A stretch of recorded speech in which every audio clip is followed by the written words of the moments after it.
there. Subscribe to my channel. And also press this bell icon. Good morning. पिछले दिन हम लोगों ने वैदिक फ्लक्स के बारे में जानकारी ग्रहण कर लिया था। आज हम लोग गाउस का प्रमेय पढ़ेंगे। देखिए यहाँ लिखा हुआ है गॉस का प्रमेय, हो सकता है गाउस भी लिखा हुआ आ जाए, तो गॉस का प्रमेय या आप कह सकते हैं गाउस का प्रमेय।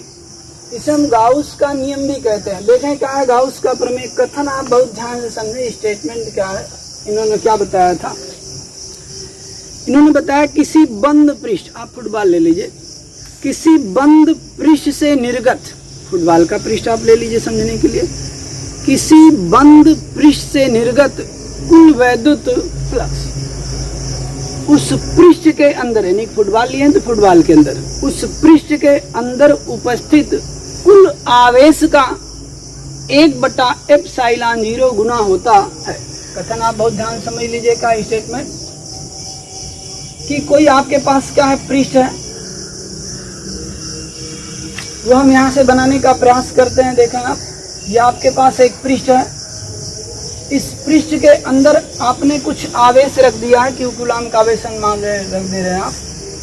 तो इस पृष्ठ से निर्गत बाहर की ओर कुल वैद्युत फ्लक्स, तो हम टोटल वैद्युत फ्लक्स यहाँ पर पाई कह देते हैं। कुल वैद्युत फ्लक्स उस पृष्ठ के अंदर उपस्थित कुल आवेश, वर्तमान में हमारे पास कितना आवेश है, कुल आवेश क्यों है, तो उस पृष्ठ के अंदर उपस्थित कुल आवेश हम उसे क्यों मान लेते हैं का 1/ε0 गुणा होता है।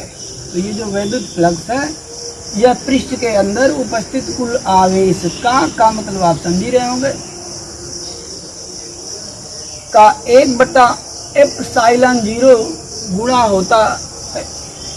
आप इसे थोड़ा व्यवस्थित कर लीजिए, आप इसे लिख सकते हैं, बगल का गुणांश में करेंगे। ये हो गया Q/ε0 या ε0 भी इसे कहते हैं। ये गाउस का क्या है, स्टेटमेंट है, यानी कथन है, यही गाउस का प्रमेय है। आप गाउस के प्रमेय को दूसरे ढंग से भी कह सकते हैं, किसी बंद पृष्ठ के अंदर उपस्थित कुल आवेश और ε0 के अनुपात को क्या कहेंगे आप, कुल वैद्युत फ्लक्स कहेंगे। यानी कि किसी पृष्ठ से निर्गत कुल वैद्युत फ्लक्स उस पृष्ठ के अंदर उपस्थित कुल आवेश, ये देख लीजिए, और ε0 के अनुपात के बराबर होता है। आप इस तरह से भी गाउस के प्रमेय को कर सकते हैं। ये कथन आप लिख लीजिएगा। अब हम इसे सिद्ध भी करेंगे कि कैसे इतना आखिर होगा, तो उसे हम उपपत्ति कहते हैं, अंग्रेजी में प्रूफ कह लेते हैं। तो हमें प्रूफ क्या करना है, phi = Q/ε0। तो आप देखें स्टेटमेंट अगर आप लिख लिए हैं तो अब यहाँ पर उपपत्ति देख लीजिए क्या होगा।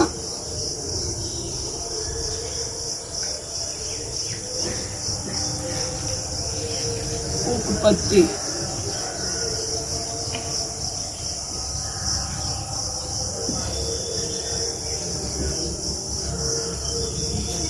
देखिए आप क्या कहेंगे, इसमें कहेंगे कि मान लिया हमारे पास r त्रिज्या का एक गोला है, मान लिया हमारे पास r त्रिज्या का एक गोला है, जिसके अंदर, यानी कि केंद्र पर आप कह सकते हैं, अंदर ही कहिएगा, केंद्र कहना कोई जरूरी नहीं है, जिसके अंदर +q कूलाम का आवेश रखा हुआ है, जिसके अंदर +q कूलाम का आवेश रखा हुआ है। ये r त्रिज्या देख लीजिए।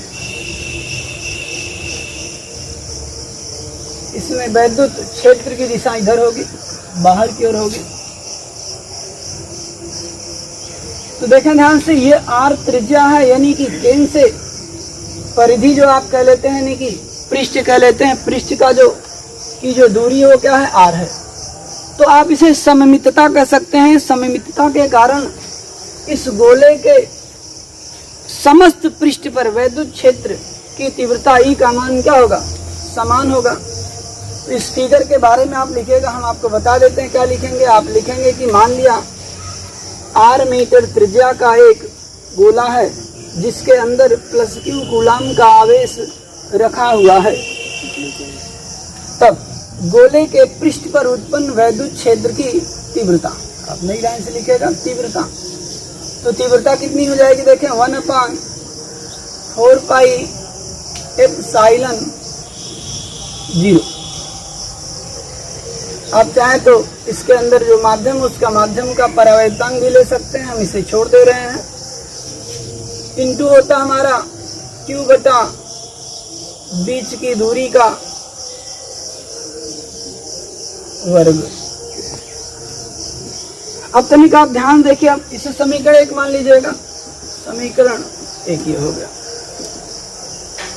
अब हम यहाँ पर देखें जो बिंदु P है, यहाँ पर P बिंदु मान लेते हैं, इसके परितः डेल्टा ए यानी हम डीए क्षेत्रफल का एक छोटा सा अल्पांश मान लेते हैं। आप समझने के लिए एक फुटबॉल लीजिएगा, फुटबॉल पर जो चकत्तियां होती हैं, आप मान लीजिए कि ये गोला उन्हीं चकत्तियों से मिलकर के बनी हुई है, तो एक छोटी सी चकत्ती हम बिंदु P के परितः ले लेते हैं, उसका क्षेत्रफल डीए मान लेते हैं।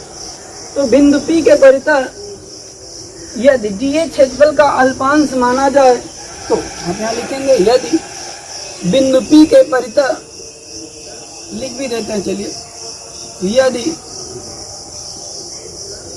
बिंदु P के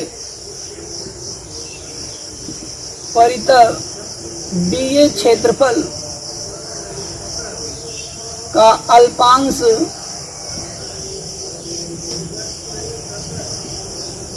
माने तो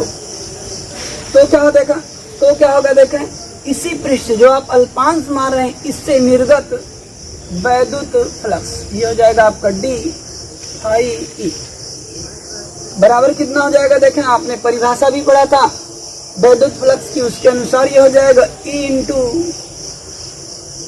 डीए। ये तो एक चकत्ती का निकला, इसी प्रकार से हम संपूर्ण पृष्ठ का निकाल लेते हैं। अतः संपूर्ण पृष्ठ से निर्गत कुल वैद्युत flux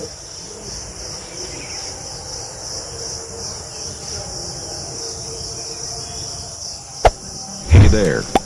Subscribe to my channel. And also press this bell icon. होगा, प्रत्येक चकत्तियों के वैद्युत फ्लक्सों का हम क्या करते हैं, योग कर देते हैं।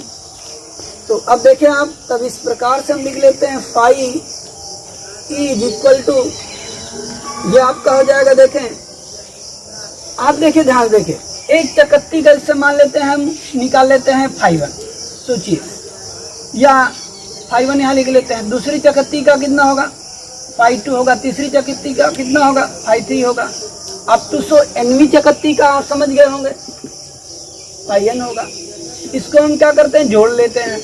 तो अगर आप ऐसा जोड़ लेते हैं तो आप इसे सिग्मा के साथ लिखा करते थे, कभी ऐसा पद आता था तो आप लिख लेते थे यहाँ पर पाई। ठीक उसी प्रकार से हम क्या करेंगे कि जितने भी चकत्तियों से निर्गत वैद्युत फ्लक्स होंगे उन सबको क्या करें, हम जोड़ लेंगे।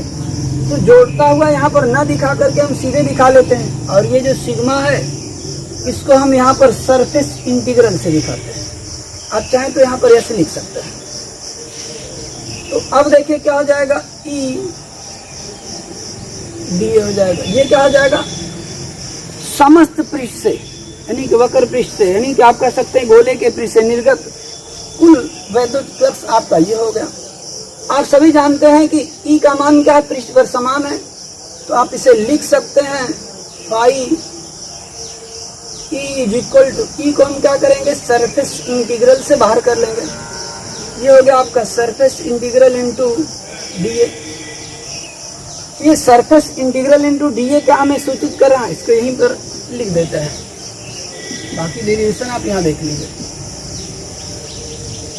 सरफेस इंटीग्रल डीए का अर्थ हो गया कि समस्त गोले का क्षेत्रफल, तो हम इसे लिख सकते हैं यहीं पर। इसके बाद आप यहाँ पर नीचे लिख लीजिएगा, क्योंकि सरफेस इंटीग्रल डीए बराबर गोले के वक्र पृष्ठ का क्षेत्रफल, गोले के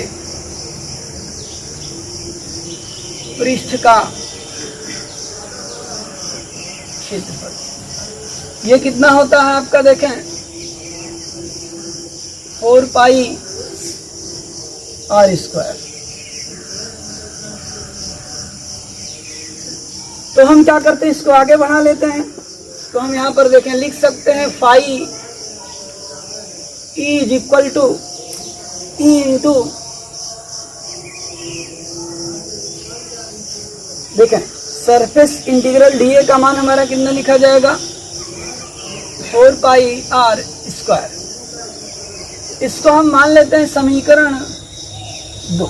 इसको आप समीकरण 1 माने थे, ये समीकरण 2 हो गया। हम यहाँ नीचे लिखते हैं समीकरण 1 तथा 2 से। तब देखें फाई का मान, इसमें देखें समीकरण 1 से हम कर क्या रहे हैं, समीकरण 1 से ई का मान समीकरण 2 में ला करके रख रहे हैं। तो हम इसे लिखेंगे phi E is equal to E का मान लिख लीजिए 1/4 pi epsilon 0 into Q/r square, गुणा में क्या देखें 4 पाई r स्क्वायर। देखें बगल का गुणा हमेशा क्या होता है, अंश में होता है। तो हम क्या कर सकते हैं, देखें ये देखें 4 पाई कट जाएगा, r स्क्वायर से r स्क्वायर कट जाएगा, बचा कितना Q/, और साफ लिख देते हैं, ये आपका बच गया Q/एप्सिलॉन 0। यही हमको क्या करना था, सिद्ध करना था। ये आप यहाँ लिख सकते हैं प्रूव। अब आप गाउस का प्रमेय यानी कि कथन समझ गए हैं और उत्पत्ति भी कर लिया। एग्जाम में आता है प्रायः कि गाउस के प्रमेय के कथन को स्पष्ट कीजिए और सिद्ध भी कीजिए, यानी कि उत्पत्ति भी कीजिए। तो इतना ही समय होता है, लेकिन आप थोड़ा सा और जानकारी लेना चाहें तो ले सकते हैं। थोड़ा सा हम आपको बढ़ा के बता देते हैं। देखें फाई ई बराबर, आप चाहें तो लिख सकते हैं surface integral E vector dot dA vector, क्योंकि फाई बराबर ऐसा होता ही है। आप अगर इसे और बढ़ाना चाहें, जहाँ पर लिख सकते हैं, देखें Q/एप्सिलॉन डॉट। थोड़ा सा और आप समझने का प्रयास कीजिए कि यहाँ पर हमने क्यों आवेश दिया था। अगर मान लीजिए इसमें छोटे छोटे तमाम कण होते हैं और आप इसी तरह से तमाम आवेश दिए होते, तो यानी कि आवेश Q1 दिए होते, आप आवेश Q2, Q3, Q5 dot dot dot dot Qn तक, तो वो हमारा कैसे लिखा जाता, सिग्मा Q से। तो आप चाहते तो यहाँ पर इतना भी लिख सकते हैं, और अगर वो n आवेश आपने दिया है, इसे आप लिख सकते हैं सिग्मा Q। इस तरह से भी आप लिख सकते हैं। तो हम केवल Q लिख देते हैं, इतना से आप समझ जाइए। आज के लिए इतना ही बस, बाकी अगले दिन।